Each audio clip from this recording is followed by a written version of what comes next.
remain loyal to their stories. Stories which capture our attention and reflect a deep hunger to believe that we are not alone. In rural Kentucky, a man recalls his family's supposed shotgun battle with aliens in 1955.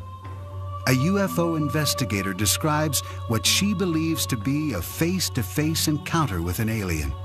Just a mile from New York City, dozens of people hold the stories of UFOs and extraterrestrial visitations in a public park.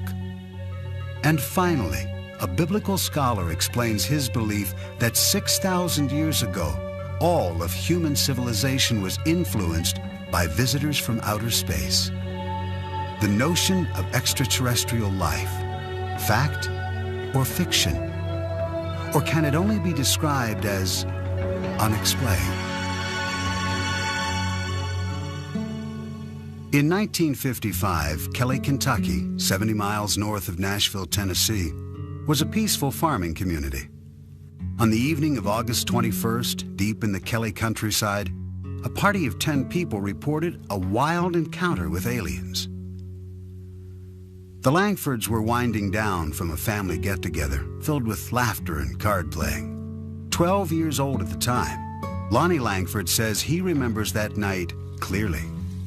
There was me, my brother, my sister, 2 half-brothers, their wives, and a friend and his wife.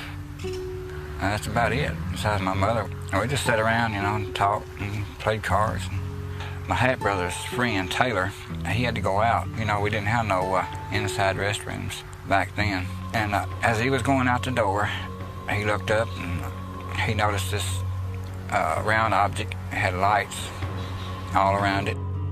The Langfords' guest raced inside to tell the others what he had seen. They all thought he was joking. The card playing went on, uninterrupted. Finally, everyone turned in for the night, everyone except Lonnie's mother. She was just laying there awake with her eyes open and looking out the living room window, and saw this this object standing there. She screamed, you know. Everyone jumped out of bed, and Lonnie's brothers grabbed their shotguns. He saw little creatures 3 foot tall, 12 feet, 12 ears, big eyes, hands that were web-shaped like. They were silver, had silver uniforms, no noise, no sound, no talking. They was just there. I don't know why. Lonnie and his family watched the creatures float through the air as his brothers fired their shotguns. They say some bullets knocked the aliens over, but that to everyone's horror, the strange beings got back up again, unscathed. Everybody got roused up, started hollering and screaming.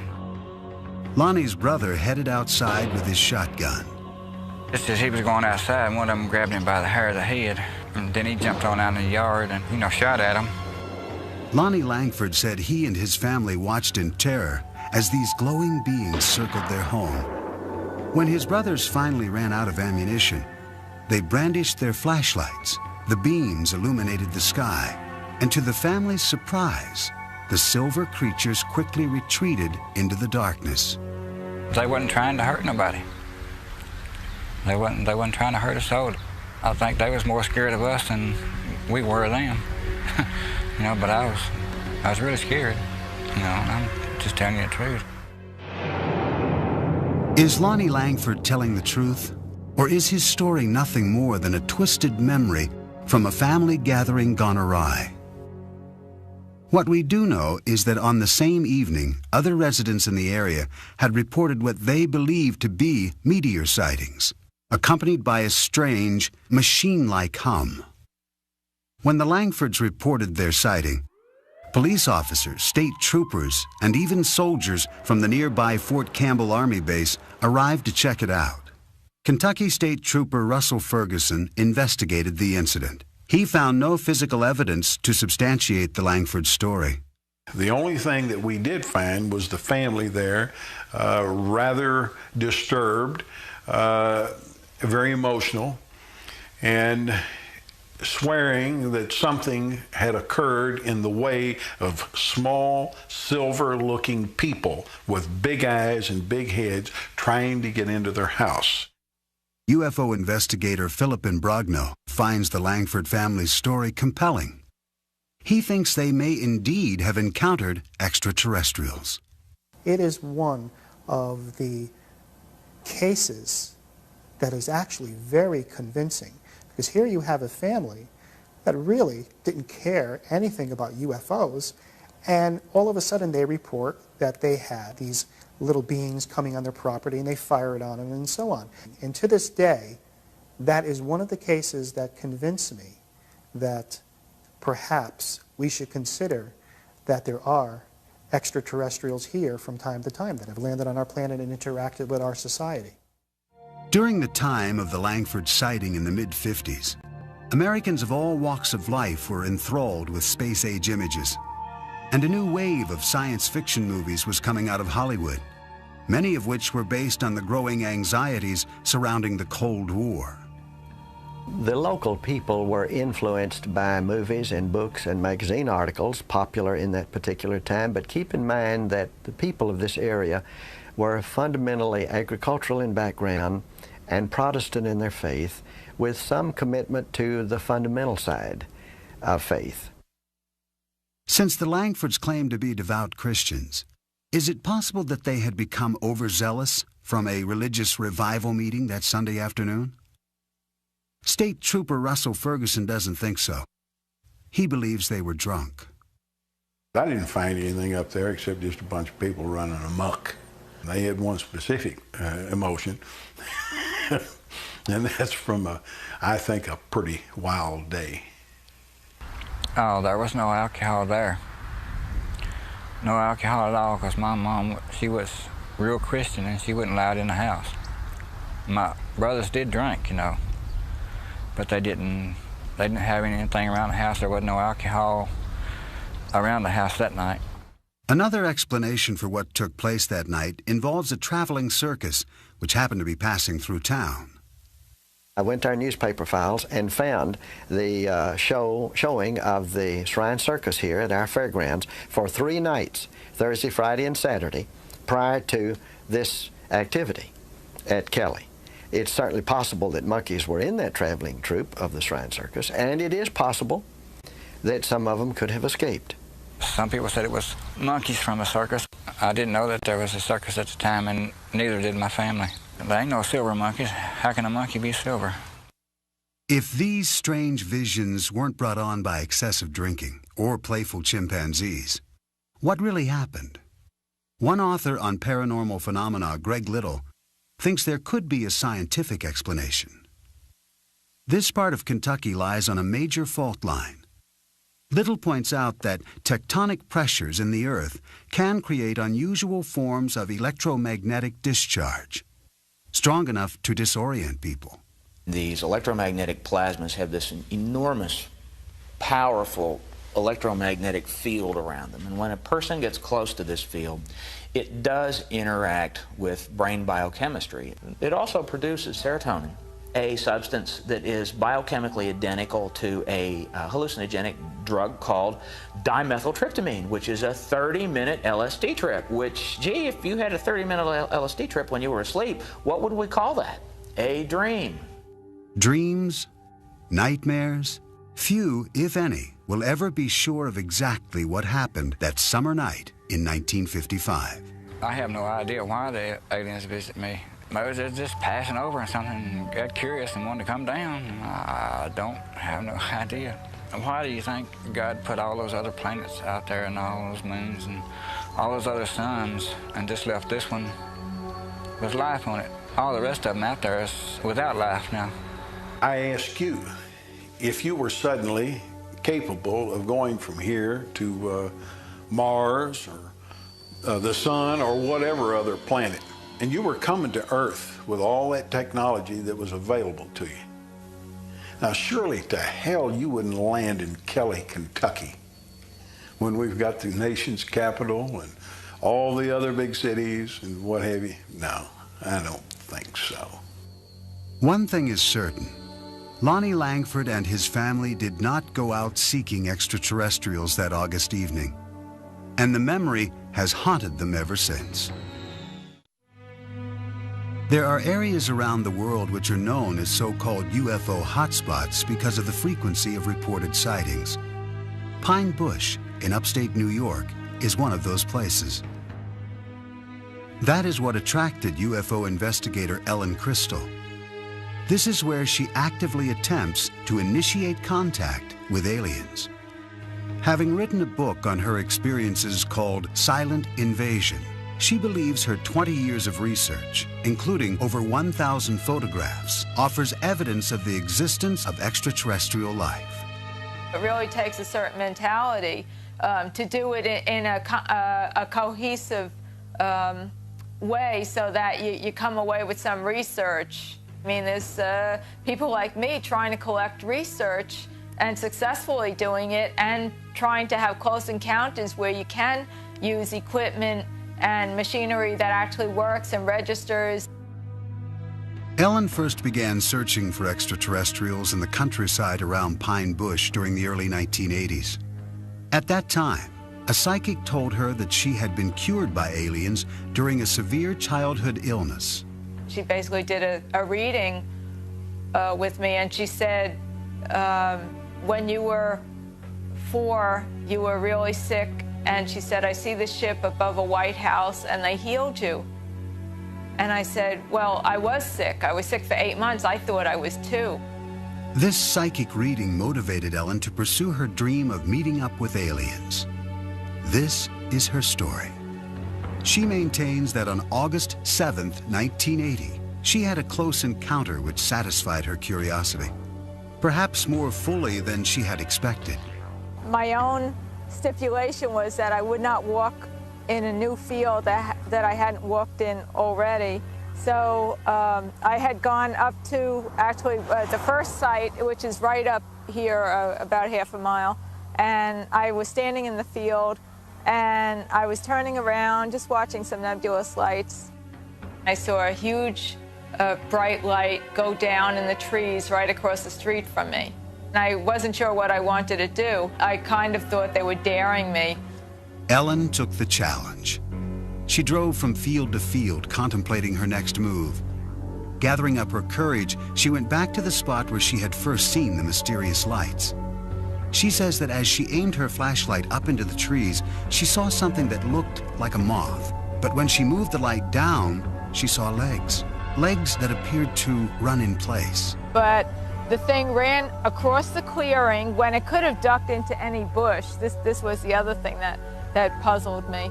It ran across the clearing, came to the edge of the clearing, stopped and stared at me. The alien in Pine Bush was about 3.5 feet tall. No discernible clothing, beige, very pale beige looking, very thin, large head, no hair, very big yellow eyes that wrapped around to the side, and the eyes were what caught in my flashlight. Ellen was bewildered by an overwhelming power, which she sensed radiating from the creature.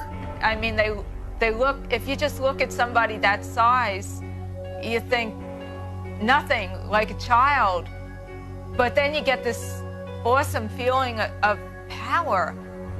And at that point, I probably decided to take off. That was probably one of the deciding factors.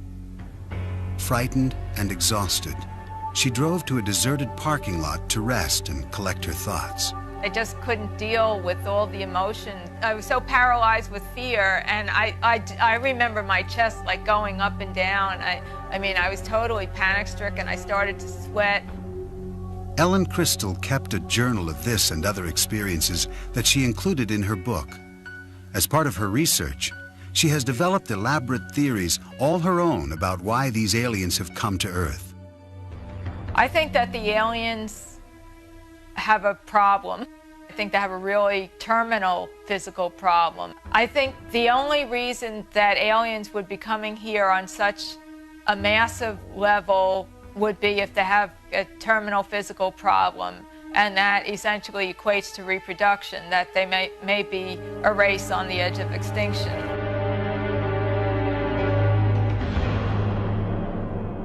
Are Ellen Crystal's claims of extraterrestrial incursions into upstate New York to be believed? Or is she subscribing to a type of modern-day mythology? Professor of Sociology at Northwestern University, Bernard Beck, thinks this is the case. There are some people who are saying when the extraterrestrials come, they are so smart and so accomplished, just by virtue of the fact that they got here, that they'll bring with them all sorts of things to make our lives better. They'll take care of us. And like anything that is created by ordinary people in their masses, through culture, through talking over back fences and talking over lunch and talking over a beer at a bar, it creates a culture, expectations, and a sense of the way these things are supposed to go. According to fellow UFO investigator Philip Imbrogno, Ellen's expectations are so intense that, combined with her apparent fascination with science fiction, her objectivity is severely compromised. I believe that Ellen Crystal is very sincere about what she's doing. I question some of her methods of investigation and some of her conclusions as to what she is collecting. When she looks at her evidence, she says this can be nothing else but ETs. Okay? When I look at her evidence, I say, well, you've got something here. There are a lot of unexplainable sightings, but I don't think she has enough evidence to actually put a label on it to say this is an extraterrestrial spaceship. Many of the UFO sightings in Hudson Valley occur around the Stewart International Airport near Pine Bush. Airport manager and retired air traffic controller Ken No is familiar with these claims. People can see meteors, which are pretty spectacular sights sometimes. Most of the sightings that I've heard of are in the evening, and various airplanes have different kinds of lights, different configurations of lights, and if people aren't looking at the night sky all the time, or a great deal of the time, they may find something unusual looking. Adding to the confusion, in the summer of 1988, during a rash of reported UFO sightings, a group of pilots decided to play a practical joke on the residents of the Hudson Valley. They flew in an echelon formation, or if you like, a V formation, in small light aircraft, which don't make a great deal of noise, and they looked pretty impressive. And so it was quite an impressive sight. And a number of people reported that as a UFO, which probably was the pilot's intention in the first place, to have some fun with folks. It caused quite a stir for a number of years. Ken No and other local air traffic controllers remain skeptical of Ellen Crystal's conclusions and of her UFO video research. I have seen some of her work, some of her photographs, and I think they're certainly questionable. These tapes were shot near the Stewart International Airport. Clearly looks like an airplane to me. I see flashing strobe lights as anti-collision lights, and what may be two landing lights on the wingtips of the aircraft. Again, this clearly looks to me like a slightly out of focus video of an aircraft. I think you can clearly see that this is probably a large jet aircraft. At this point on the tape, you can even hear the engines. Looks like an airplane to me. Ellen's photographs fail to hold up under any scientific scrutiny. Another problem is that her reported sightings tend to take place when she is alone. Psychology professor Hubert Dolezal says that when Ellen's psychic told her that aliens had cured her during a childhood illness, it may have caused these delusional sightings. I'm sure people talked. The family probably mourned, cried.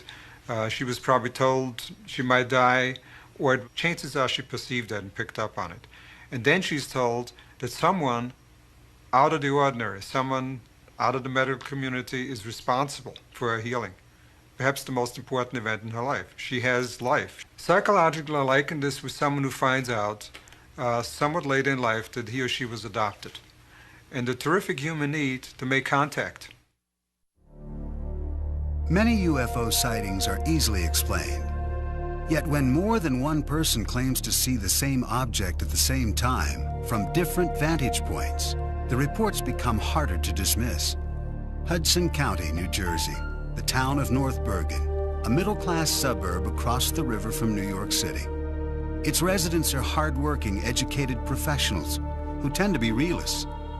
This is also a place where there have been persistent claims of alien and UFO sightings.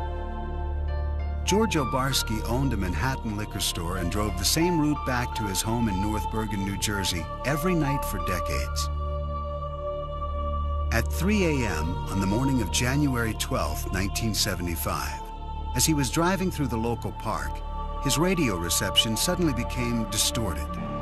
He related the subsequent events to UFO investigator Bud Hopkins, who recorded his story with a portable tape recorder. Well, I would say that that thing was 30 feet across. It was a big thing. Yeah. And it seemed to be, I would say, maybe 6 feet high. You know, like a pancake. It was blown up and like a pancake. Right. And the thing landed right ahead of me. He described small figures who got out. He said they looked like kids in snowsuits. And they were each one carrying a kind of a squarish receptacle and a long spoon-like shovel. They dug soil samples extremely quickly, spooning up the dirt, put it in the little satchels, and got back in the craft. He said they moved incredibly fast, like kids coming down a fire escape. And the thing took off. He was absolutely terrified, stunned. He didn't know what he was seeing. Even after George Obarski made it home, he was still shaken, terrorized by what he had encountered. I was scared to death. Yeah. You know, I was sweating, and I immediately made some tea. Boy, after that, I turned on this radio and I took 2 aspirins. Hey, you know, I was scared. Right. But man, it's just either I'm going crazy or there's something awful wrong with me. George Obarski died in 1990. His son, Frank, remembers his father's story well. What he described was a big saucer-like object, which, for want of any better explanation, you'd have to call a UFO, unidentified flying object, that came down, was sort of disc-like on the bottom, had very strange lighting, sort of glowed. The clincher was, after it landed, my father described himself as being basically frozen, almost in fear. And this is a guy who'd been robbed a lot in the liquor store in New York and knew what fear was like and had coped with it a lot. But he said he was genuinely frightened of this thing. Bud Hopkins tried to corroborate George Obarski's story with other witnesses, including a doorman who worked at the Stonehenge apartment building across the street from the park. I realized it was a big apartment building there, so I spent weeks trying to locate the doorman. I called him, and I remember my adrenaline rushing when this man said, "I will never forget it. This flying saucer came down and landed in the park," and I watched the thing come down. Then he started describing what it looked like, and it was an identical description to George. After writing about Obarski's story in the Village Voice newspaper, Bud Hopkins kept looking for other possible witnesses. One family came to light afterwards. They were living about 5 blocks away, seeing this object coming down the street, maybe 40 feet up, slanted. And they described it as if it was looking in their windows. And even though the woman in the family was ill, she ran outside in her nightgown, bare feet, and the father and the children ran out, and they followed this thing down the street. A North Bergen schoolteacher, Ann Karlovich, says she listened skeptically as her daughters described the telltale evidence in the park on the day after the alleged incident. Back in 1975, we had heard about this incident, that there was a flying saucer in the park.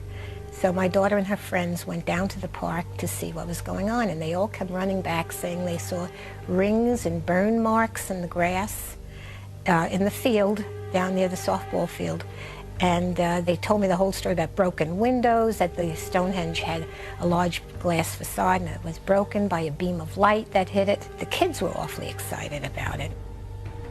Frank Obarski also went to the site with his father. He knew him as a practical man, so it was difficult for him to understand why his dad held to such a seemingly irrational story. He didn't show much interest in things that couldn't be proved or disproved, or that didn't apply to everyday life. And this was one of those categories that he felt didn't apply to everyday life. So I had a lot of trouble reconciling my knowledge of my father with this story he was telling me. He said, you know, I've lived a long life as honorably and truthfully as I was able to. And he said, a man doesn't do that for over 70 years and then throw it all away by making up some foolishness. Since the alleged sighting made famous by George Obarski in 1975, residents of North Bergen, New Jersey have reported seeing dozens of UFOs on a number of different occasions. In the early evening of July 6, 1986, Wall Street investor Ron Lee and artist Nanetta Nappy were enjoying the sunset on Hurd Terrace in the Stonehenge apartment complex. I just said, what the heck is that out in the sky? I was just staring out and I saw something that was unidentifiable to me. And Nanetta and I looked at it and it wasn't moving. It didn't have any sound. And we just followed it with our eyes and tried to guess what that could be. Had it had a motor sound to it, I would not have been suspicious, but the fact that it was so silent and large, it was a large-shaped object, it drew my attention even further. I might have just ignored it. It was oval, and it had three sets of lights underneath it. And it just kept stationary in the sky for 5-10 minutes, and then at some point, it just took off and went south in a fashion without gaining momentum, but just going straight off with accelerated speed beyond what I was used to seeing. And shortly after that, very shortly, we heard noise and then saw military aircraft following it. The next day, sightings of this UFO were reported in the press. Nanetta was not one of the people who had called the local officials. Now, you don't want to talk about things that people could think that you're a little strange thinking about it. I was in denial about it because I didn't want to accept or believe that this thing did not have a rational reason behind it. 2 years later, in the same area of New Jersey, disc jockey Dave D'Elia claims he witnessed an unidentified flying object on St. Patrick's Day in 1988 over North Hudson Park. D'Elia says he was driving home when he noticed something in the sky. He pulled over. As I'm standing there, it's getting closer and closer, no noise at all, but the lights that made up the triangle were white, the diamond were white and green. D'Elia returned to his car and followed the UFO down the parkway for several miles, noting the shape of the craft. The shape of the UFO was a diamond shape like this. Where my thumbs are was basically the part that was coming toward me. That's how it was flying. In 1993, 5 years after D'Elia's reported 1988 sighting, another North Bergen resident, Ann Karlovich, who had been skeptical of the earlier Obarski sighting, claims she too was an eyewitness to an unidentified flying object. I saw this very kind of a elliptical shaped large light shining, and I looked at it and I said, gee, wow, what is that? And it seemed to be moving very slowly, but I wasn't sure. And then as I turned my car around, it was gone. So I came into the house, and my son-in-law and daughter were here. And I said to Joe, my son-in-law, I said, wow, did I see something strange on Boulevard East? And he said, I saw it too. It had a sort of eerie glow. It looked metallic and was very well lit, like with a fluorescent, bright flood kind of light. As I recall it to be a blimp-like object, like an elongated, like an ellipse, elliptical sphere, if you will. Joe Bass remembers reading the next day in the local newspaper that all the blimps in the area had been grounded due to foggy weather. I know what it wasn't.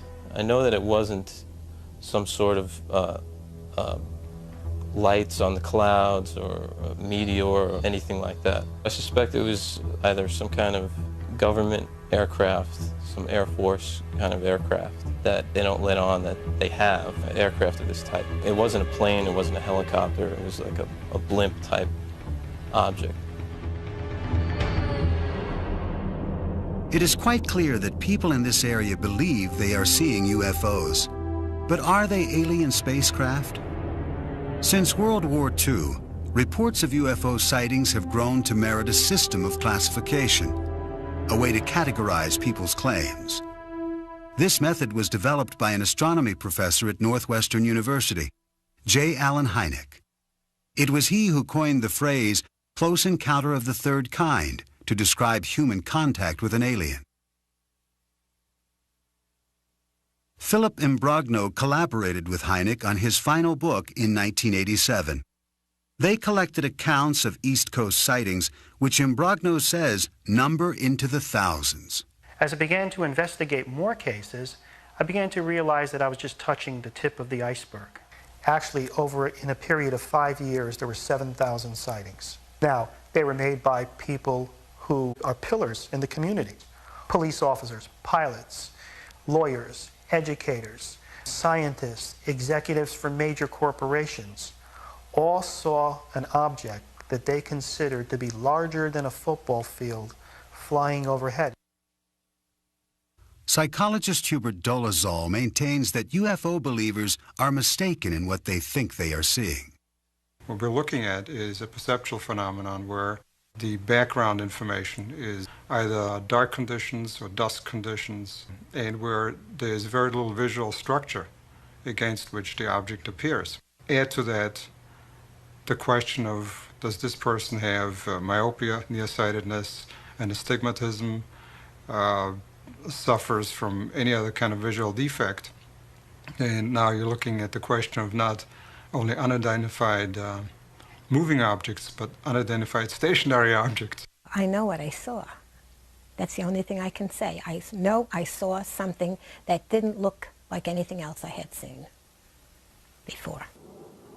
Syndicated columnist Sally Deering grew up in the North Bergen area. She's heard dozens of the local UFO stories, and she thinks any belief in aliens and UFOs is ridiculous. They jump to UFO, and I think they jump to that too quickly. There's a lot of ways you could explain a lot of these things that we see, and I think that people just want to believe, they'll go from A to alien before they'll go to A to B. And I remember back in the early 70s how we would read books, Robert Heinlein's Stranger in a Strange Land, Kurt Vonnegut's books, and we would accept science fiction as some kind of metaphor for what we were living in at the time. This sort of feeling of being outcast in a society. Are alienated people confusing science fiction with reality? According to Professor Dolezal, those who claim to see aliens and UFOs may be experiencing a psychological need to be a part of a trend, something bigger than themselves, thus latching on to observations which have little or no supporting evidence. What I do believe is going on, it's the proverbial bandwagon effect, that it's popular to be included and to be part of this. It is becoming more and more accepted. The onus of you're nuts, or there's something wrong with your brain, or you're a liar has been vastly decreased. I think people are more open to the possibility.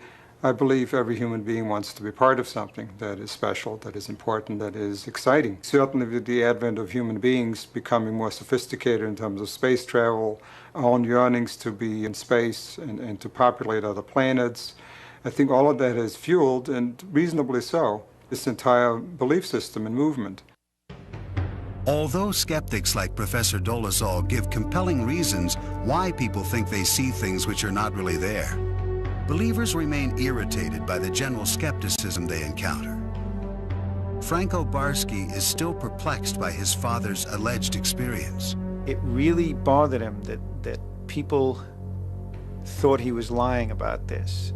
And that's the thing that I find the most compelling about this whole story, and the thing that I have the most trouble with. I suppose it is frightening because it's the unknown. Things that are not really part of the known are frightening. It just came and went, and I could be wrong, but I think that was really a once-in-a-lifetime event where I saw something that's unexplained. Approximately 6,000 years ago, in southern Mesopotamia, a people known as the Sumerians developed an advanced society. As with the ancient Egyptians, many aspects of Sumerian culture remain cloaked in mystery. Zecharia Sitchin is a biblical scholar and expert on ancient civilizations. He believes that extraterrestrials called the Anunnaki visited this planet and influenced the Sumerian culture, a culture which attained heights that have not been matched until modern times. They had incredible knowledge of the heavens, of astronomy, of mathematics. They had high-rise buildings. They were the first to introduce the wheel. They had art, they had music, they had dance, they had laws, they had courts, they had judges, they had kings. Everything that we consider essential to a high civilization appeared there almost overnight 6,000 years ago. Sitchin bases his beliefs about the extraterrestrial influence on the Sumerian myths, which were written on ancient tablets. He contends that these myths describe actual experiences with the extraterrestrials known as the Anunnaki. The following text describes an assignment given to the ancient astronauts. Some were told to orbit and guard the Earth, while others were sent down to settle. Assigned to Anu to heed his instructions. 300 in the heavens he stationed as a guard, the ways of earth to define from the heaven and on earth. 600 he made reside. After he all their instructions had ordered to the Anunnaki of heaven and of earth, he allotted their assignments. I surmise from those various texts, they were losing their atmosphere on their planet, whether because of natural causes or ecological developments. According to Sitchin, these texts describe the Anunnaki coming to Earth to acquire gold particles, which they would use to shield their atmosphere. The myths also offer information about law, astronomy, and the cosmos. In these texts, our solar system consists of not 9 planets as we know it, but of 12, with the Anunnaki coming from the 12th planet called Nibiru.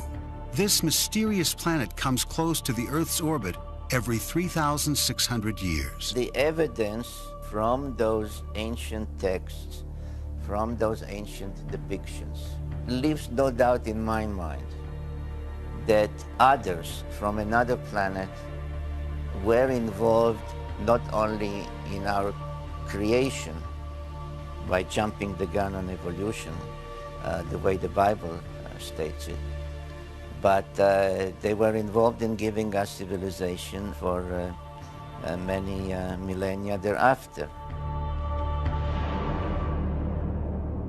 Did the Sumerians evolve differently from the rest of humanity? Nearly all scholars on Sumerian culture dismiss Sitchin's hypothesis, including Professor Miguel Seville of the University of Chicago. In my experience, there is nothing in the evolution of the culture in southern Mesopotamia that cannot be explained by the normal evolution of culture in general. Professor Seville maintains that the Sumerian mythological texts are nothing more or less than what they appear to be, myths. He doubts Sitchin's ability to accurately translate these texts. The author mixes languages and explains one form of a language by another, and sometimes he seems almost incapable of recognizing whether a word is Sumerian, Akkadian, or Hebrew.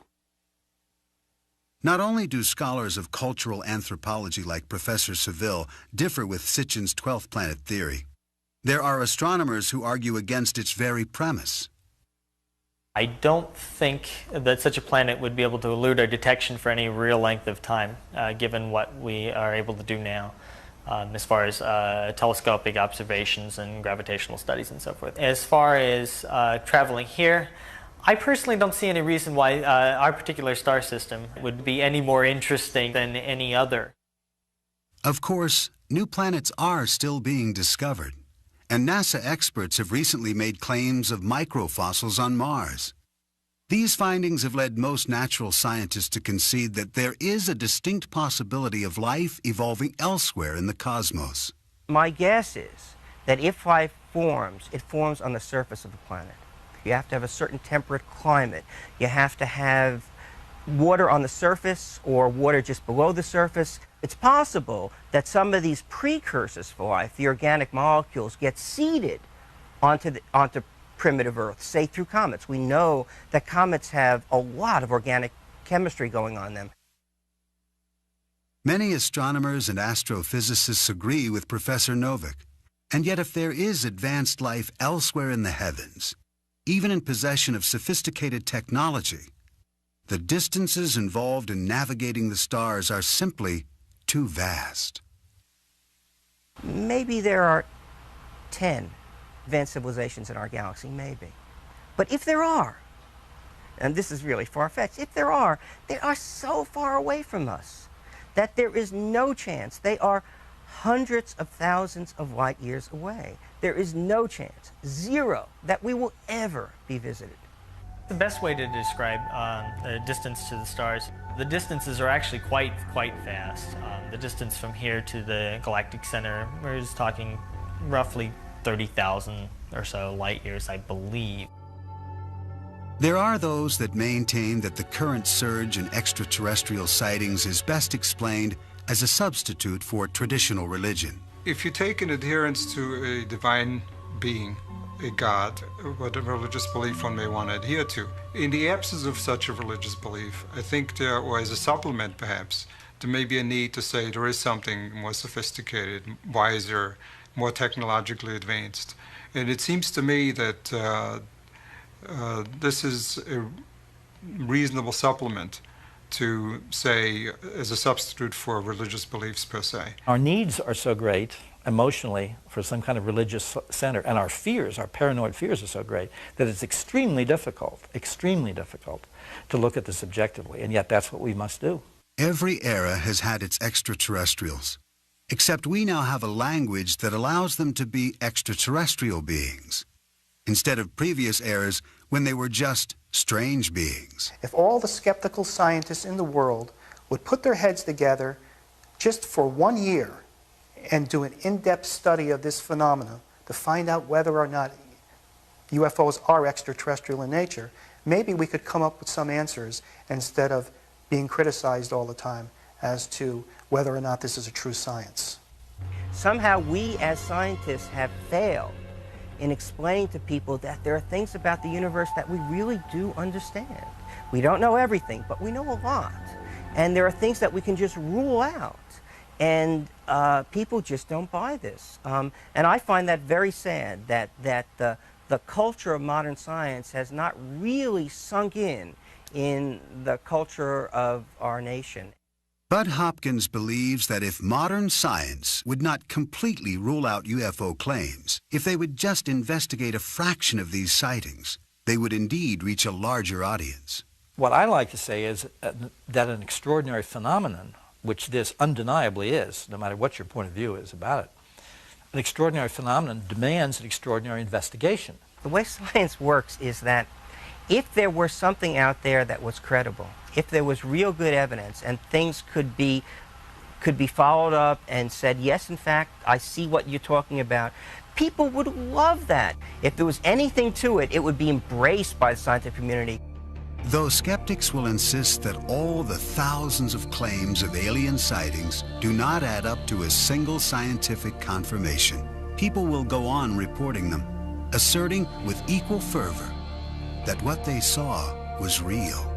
But without physical evidence, we are left only with assumptions.